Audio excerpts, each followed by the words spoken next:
Senhor esteja convosco. Ele está no meio de nós. Proclamação do Evangelho de Jesus Cristo, segundo João. Glória a vós, Senhor. Naquele tempo, disse Jesus a seus discípulos: Tenho ainda muitas coisas a dizer-vos, mas não sois capazes de as compreender agora. Quando, porém, vier o Espírito da Verdade, ele vos conduzirá à plena verdade. Pois ele não falará por si mesmo, mas dirá tudo o que tiver ouvido, e até as coisas futuras vos anunciará. Ele me glorificará, porque receberá do que é meu e vô-lo anunciará. Tudo o que o Pai possui é meu. Por isso, disse que o que ele receberá e vos anunciará é meu. Palavra da salvação. Glória a vós, Senhor.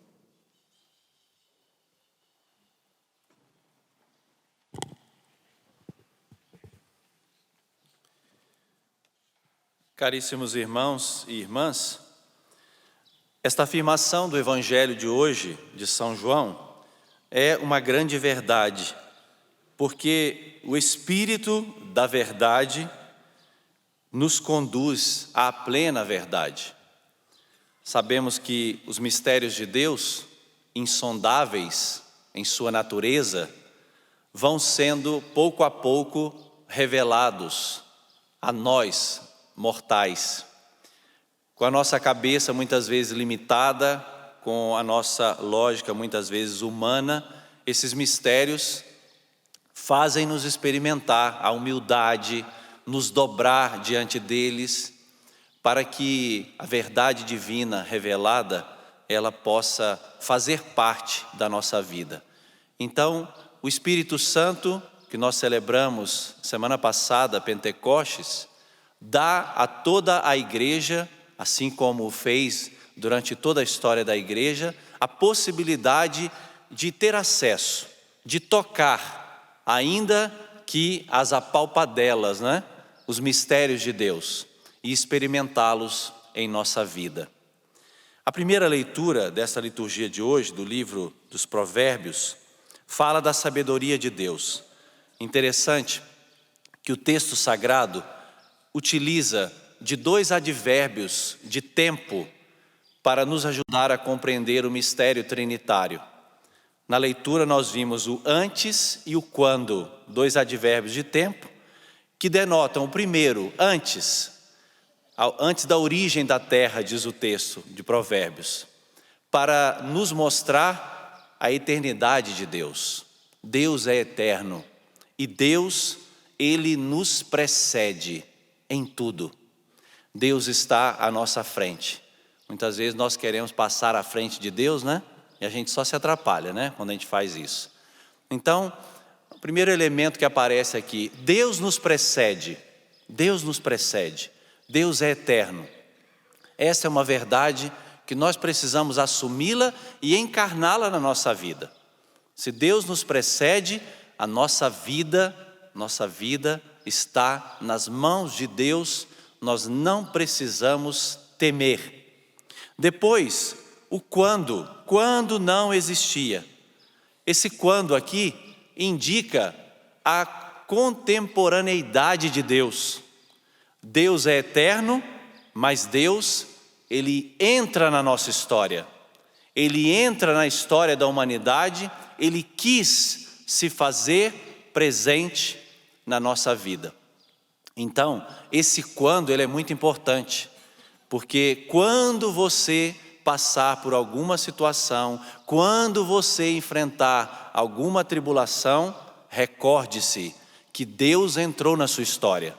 Deus é presente na história da humanidade, Deus quis se mostrar, Deus quis se revelar. Tanto que a teologia chama esses eventos salvíficos de economia da Santíssima Trindade. Não é? Economia não é no sentido que nós temos de guardar, não. Pelo contrário, economia quer dizer a Trindade, o Pai, o Filho e o Espírito Santo, que se dá à humanidade em eventos salvíficos ao longo da nossa história. Deus não quis reservar nada para si, mas Ele quis nos dar o seu amor. Com esses dois elementos aqui, nós entendemos, sim, a Santíssima Trindade, ela precisa ser adorada, ela precisa ser venerada nas pessoas do Pai, do Filho e do Espírito Santo, porque Deus é eterno. Mas também a Trindade precisa ser experimentada. A Trindade não pode se tornar um conceito abstrato para nós. Não, a Trindade ela precisa ser experimentada. Cada um de nós precisa experimentar a força do amor do Pai, a força do amor do Filho, a força do amor do Espírito Santo em nossas vidas. Interessante que a primeira leitura ainda usa um termo brincando, né? Ele brincava, demonstrando justamente a liberdade de Deus, né? A liberdade da sabedoria divina ao nos criar. Nós fomos criados assim, livres. O amor da Trindade se manifesta a nós nessa total liberdade. E sabemos que essa sabedoria, da qual fala a primeira leitura, ela é a prefiguração de Cristo, ela é o próprio Verbo de Deus. O Verbo de Deus é essa sabedoria encarnada. Uma outra coisa que me chamou a atenção é o que está no Salmo que nós meditamos hoje, que é uma coisa preciosa. Nós rezamos com o Salmo: nosso Deus, como é grande o vosso nome por todo o universo.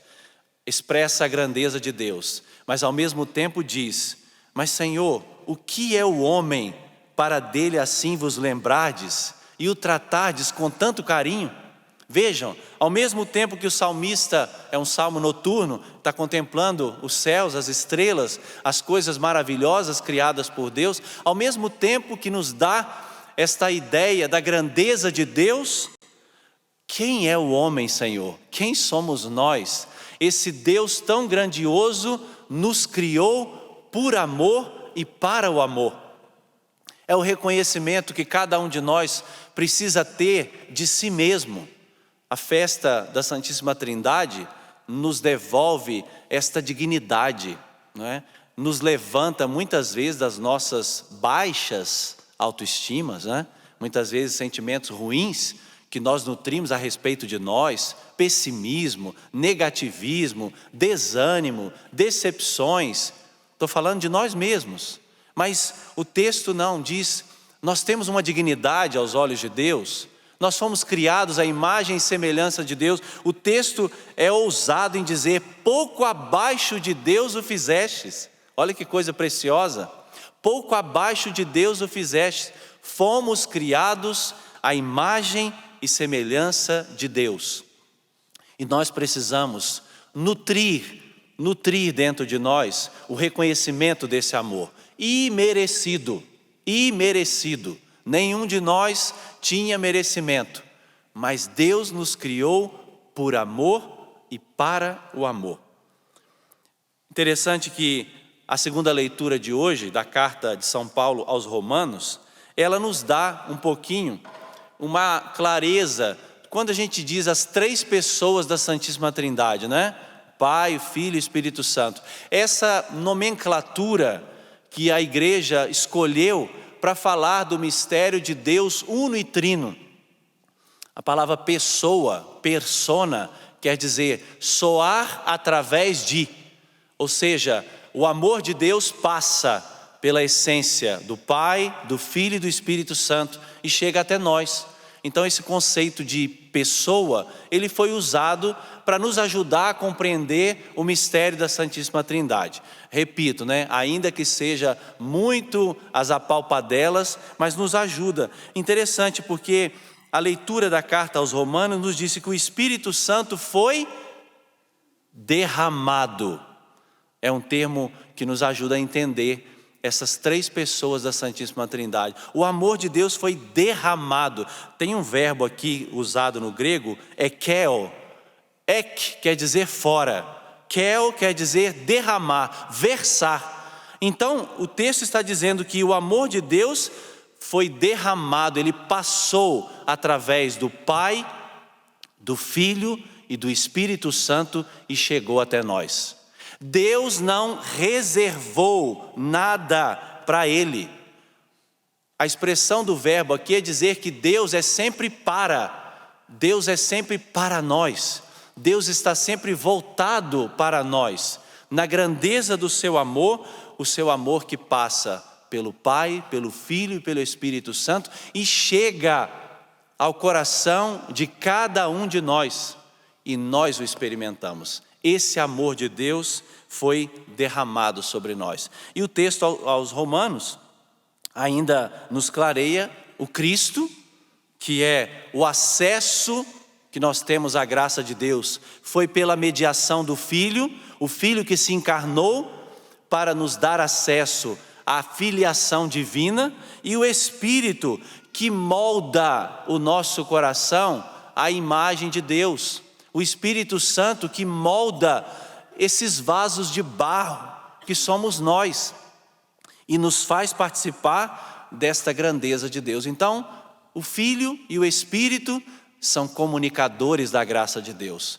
Por isso que a nossa relação com Cristo, a nossa relação com o Espírito Santo, ela precisa ser de uma intimidade profunda, meus irmãos. Ela precisa ser de uma intimidade profunda, porque em Cristo Jesus nós somos reconhecidos filhos do mesmo Pai. E no Espírito Santo nós somos moldados. A nossa imagem e semelhança de Deus, ela é resgatada. Por fim, por que nós dizemos o Pai das Misericórdias é celebrado no dia da solenidade da Santíssima Trindade? Tem tudo a ver, porque você ouviu no Evangelho de hoje. Tudo o que é do Pai, tudo que o Pai possui é meu, Jesus está dizendo. Tudo o que o Pai possui é meu. Ou seja, Jesus está dizendo que ele participa da mesma essência do Pai. Jesus participa da mesma essência do Pai. Um é no outro. Um se realiza no outro. E um dá ao outro a possibilidade de se sentir profundamente amado. Tem uma outra passagem da Escritura que você vai se recordar, quando o texto diz, tudo que é meu é teu. Te recorda alguma coisa? Te recorda? Claro que o pai não falou para o filho pródigo, né? O filho mais novo, ele falou isso para o filho mais velho. Mas nós estamos dentro do contexto da parábola do amor misericordioso de Deus. Quando ele afirma para o filho, tudo que é meu é teu. É isso. O amor de Deus foi doado, foi derramado sobre nós em Cristo Jesus. Então aquele abraço ali, na verdade, é a representação do abraço que o Pai e o Filho dão desde toda a eternidade. Mas não é um abraço momentâneo, não, abraça e tchau. É um abraço permanente, é o abraço que eu e você experimentamos todos os dias. Tudo que é meu é teu. É Deus dizendo para mim e para você, aceita o meu amor, recebe o meu amor na tua vida e deixa o meu amor transformar a sua vida. É isso que nós experimentamos, meus irmãos e minhas irmãs. E nesse abraço de misericórdia, nós experimentamos com o Filho Jesus a escuta do Pai, a obediência ao Pai, a adesão ao seu amor infinito. É isso que nós celebramos nesta festa de hoje. Eu queria que você fechasse os seus olhos por um instante e mergulhasse o teu coração na grandeza desse mistério. Mistério que nos excede, mistério que vai além de nós, mas é um mistério que quis nos alcançar, porque Deus quis manifestar o seu amor por nós. Deus quis derramar o seu amor sobre todos nós. Então permita que agora Ele renove isso em você e peça: derrama, Pai do céu, o teu amor sobre mim. Derrama, Pai do céu, o teu amor sobre a minha vida. Que eu experimente o amor profundo da Santíssima Trindade, no mistério da tua paternidade, do amor do Filho e do Espírito Santo. Coloque a mão sobre o teu coração e permita que esse amor agora possa curar o teu coração. Permita que esse amor possa libertar o teu coração. Permita que esse amor te dê um novo sentido de viver. Você que andava desanimado, triste, abatido, sofrendo muitas vezes males interiores, psicológicos, deixa o amor do Pai ser derramado em teu coração. Deixa o amor do Filho ser derramado em teu coração. Deixa o amor do Espírito Santo ser derramado em você e levantar você das tuas quedas, curar as tuas feridas, libertar você dos teus pecados. Essa solenidade de hoje que celebramos é uma grande graça para todos nós. Senhor, nós queremos experimentar esse amor. Tudo que é teu nos pertence, então nós queremos experimentar profundamente a beleza desse amor. Obrigado, Senhor, por nos revelar isso. Obrigado, Senhor, pela nossa igreja, que nos permite tocar nestas verdades tão profundas, que dizem respeito à nossa salvação, que dizem respeito a cada um de nós. Obrigado por nos aproximar, Senhor, dessa verdade. E agora o Senhor nos levará com o Cristo para este altar. Esse altar que é a expressão máxima do amor de Deus por nós, quando o próprio Filho se entregou por amor a cada um de nós. Leva-nos também, Senhor, para este altar com o Cristo, para que as nossas vidas também sejam uma oblação de amor, de entrega e de sacrifício. Muito obrigado, meu Senhor e meu Deus. Glória ao Pai, ao Filho e ao Espírito Santo, como era no princípio, agora e sempre. Amém.